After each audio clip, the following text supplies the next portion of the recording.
Because sleds are fun. We started it just to make some cool sleds that our kids could use on the sledding hill.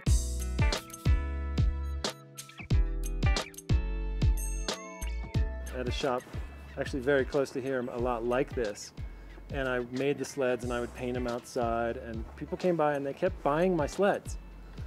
And so, you know, my wife ended up getting like number 15. The sled business was kind of our first Silverton-based business. It was the first one that we started in Silverton. And it's grown way beyond either of our dreams.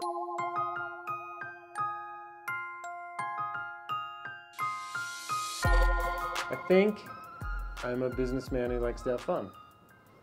And the grass is always greener, you know. I always wish I was the guy who could just enjoy, you know, skiing 40 days in a row.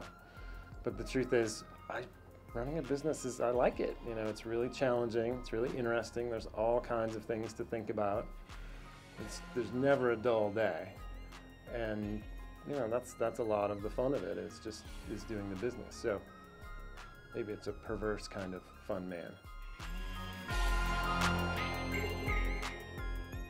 A lot of it is just creating this really cool community of people working together.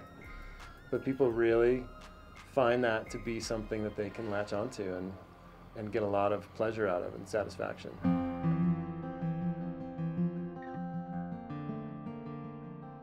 Everybody you've got working for you and your customers are looking to you to do it right.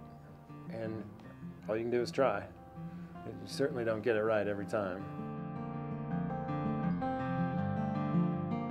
Just, you know, being in the right place at the right time. A lot of persistence, just not giving up even though it was clearly time to give up.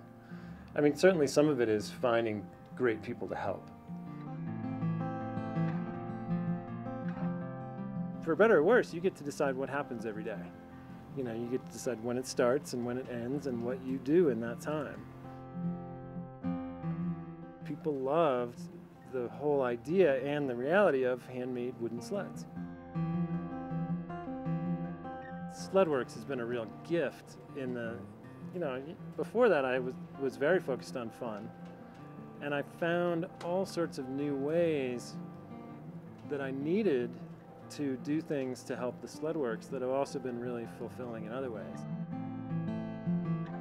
Future SledWorks is bright. I mean, I can't see it. It's that crystal ball you're always looking into trying to figure out what's coming next, and I don't know, but I think people really love handmade wooden things of all kinds, and particularly things that you can get on and go down a hill at top speed. That, you know, there's an appeal to that that's not going away. For the first time in 9 years, people that I talk to are starting to say, "Oh, I've heard of those. Those are great sleds." And that, in the end, is what sells things, is to have your neighbor say, "Those are great sleds."